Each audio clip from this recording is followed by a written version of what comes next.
Amigos, continuamos en Universidad Somos Todos.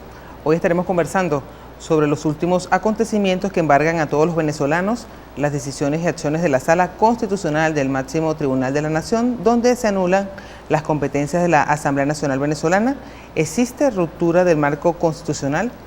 Y para ello pues están con nosotros dos excelentes amigos de la casa y forman parte de nuestra planta profesoral, dos analistas y políticos y constitucionalistas de la Facultad de Ciencias Jurídicas y Políticas de la Universidad de los Andes, los profesores Malín Pino, que además es profesora, es concejala del municipio de Libertador, socióloga, filósofa, y el profesor Fortunato González, quien es además director del CIEPROL. Bienvenidos a ambos y gracias por hacer un apartado en la agenda, porque es un tema que nos preocupa a todos los miembros de la comunidad universitaria y por supuesto también a los miembros de la comunidad merideña y del país. Bienvenidos Malín y Fortunato a esta que es su casa. Este es un tema complejo, difícil, que tiene muchas aristas, que para los académicos o para la gente probablemente muy ilustrada que está pendiente de la situación política del país, reviste cierta importancia, una importancia grande, pero para la persona quizá de a pie, para el individuo que anda sumergido en satisfacer las necesidades más básicas, probablemente no tenga la misma importancia. ¿Cómo podemos hacer para que la gente pedagógicamente entienda qué ocurrió y por qué ocurrió y qué significado tiene lo que pasó el día 29 de marzo, que además estábamos celebrando el Día de la Universidad de los Andes? Adelante. Bueno, gracias por la invitación a este espacio. Yo creo que es muy importante lo que ustedes están intentando hacer, que una cosa que parece tan árida, tan especializada, tan compleja, como son todos los problemas que tienen una arista o varias aristas jurídicas, ustedes nos hayan invitado para que tratemos de explicar al grueso de gente que nos está oyendo en forma fácil, sencilla, pedagógica, ¿verdad? Todo esto que usted ha dicho. Yo creo que efectivamente tiene una resonancia para cualquier persona, independientemente de que esté buscando harina, de que esté buscando huevos, de que esté buscando pollo, ver como titular en todos los periódicos que se ha producido en el país un golpe de Estado. Luego, la significación simbólica, el simbolismo de un golpe de Estado tiene que ver con las armas, con la violencia, con los tanques entrando probablemente al Palacio de Gobierno. Este es un golpe que se produce desde uno de los poderes públicos, con la gravedad de que ese poder, que es el Poder Judicial, está llamado a ser el último reducto donde acude el ciudadano para intentar escapar de la arbitrariedad y del peso de poderes que probablemente en algún momento quieran desviarse hacia lo despótico. Entonces, en primer lugar, a pesar de las necesidades por las que está pasando la sociedad venezolana, yo creo que sí tiene resonancia el realizar que se produce un golpe de Estado. Ahora, las condiciones en las que se produce un golpe debemos explicarlas, porque no es que dos sentencias de la Sala Constitucional del Tribunal Supremo de Justicia produzcan el golpe de Estado. Yo creo que el golpe venía perpetrándose en forma continuada. Yo lo llamo un golpe en gerundio, un golpe que no concluye, que no termina, pero que había comenzado mucho antes de la producción de estas dos sentencias, entre comillas, de la Sala Constitucional del Tribunal. Es decir, desde el mismo momento que se comienzan a desconocer los preceptos constitucionales, desde el mismo momento que someten a un referendo la reforma de la Constitución y que la sociedad venezolana, en ejercicio de su soberanía, dice mayoritariamente que no quiere esa reforma, y sin embargo, por la vía de las leyes ordinarias, que no son la Constitución y que están sometidas a ella, se perpetra, digamos, ese cambio de los preceptos constitucionales. Yo creo que comienza a perpetrarse un golpe de Estado. Ahora, ¿cuál es la importancia de la sentencia? Digamos que estas dos sentencias, a mi modo de ver, tienen como objetivo, en una forma masiva, generalizada y contundente, terminar con lo poquito de legalidad que le quedaba al régimen que nos gobierna o nos desgobierna, depende de quien nos esté escuchando y de cuál sea su posición política. Sin embargo, el problema de estas sentencias hay que verlo como el golpe final para que el Ejecutivo se haga con todo el poder del Estado, a través o por la vía del Tribunal Supremo de Justicia en su sala constitucional. Y yo creo que esto es gravísimo, se parece mucho a lo que ocurre con el Fujimorazo en el Perú. Fortunato, ¿por qué ocurre esto? ¿Por qué ocurre esta situación en estos momentos? ¿Cuáles son las cosas concomitantes que hacen que se dé ahora y no se dé en otro tiempo?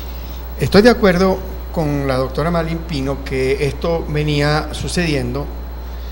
Yo creo que incluso desde el día en que Chávez pierde el referéndum de modificación de la Constitución, cuando él pretende establecer el socialismo del siglo XXI, pierde la reforma constitucional, él dice, yo de todas maneras voy, pero se muere Chávez y entra Maduro.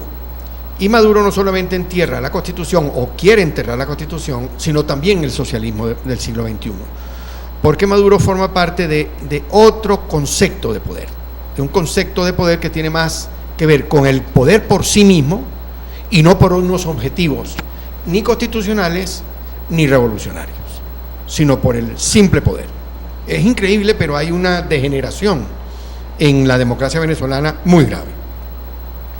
Pero es tan grave la situación que hay un cambio radical que no se había producido ni siquiera en las dictaduras más terribles de Venezuela.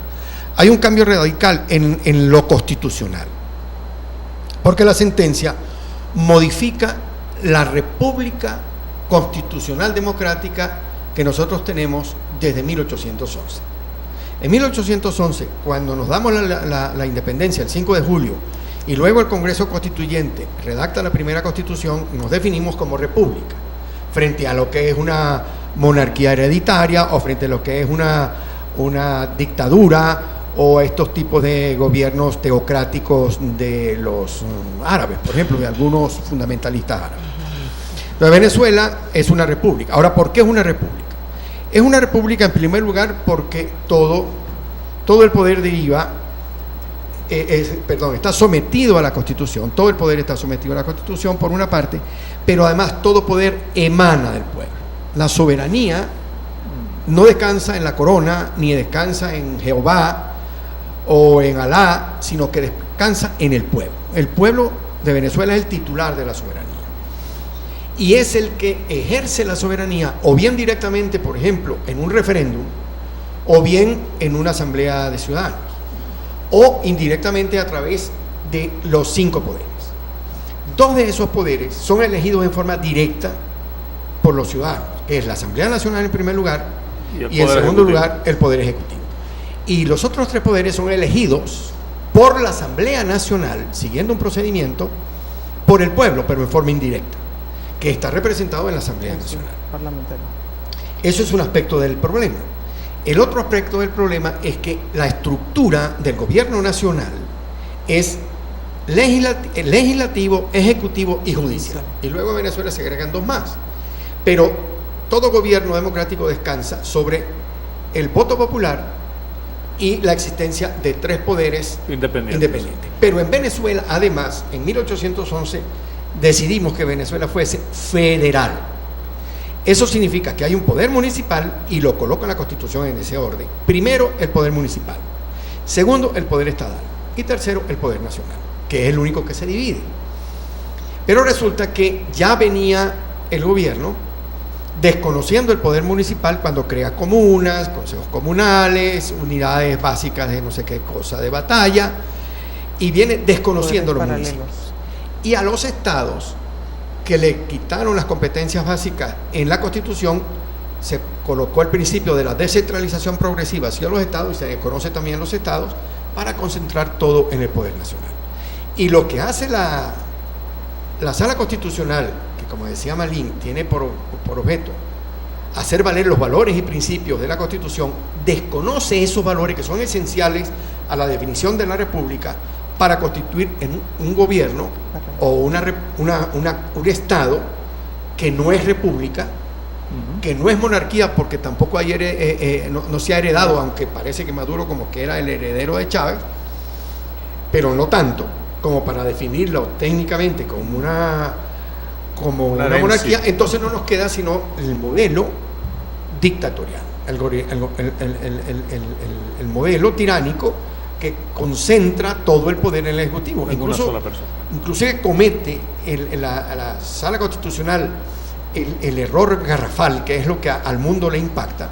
Es decir, ahora yo concentro todo el poder como Sala Constitucional, pero lo puedo delegar en el órgano que yo quiera, que evidentemente es el presidente de la República, claro, que es el que manda.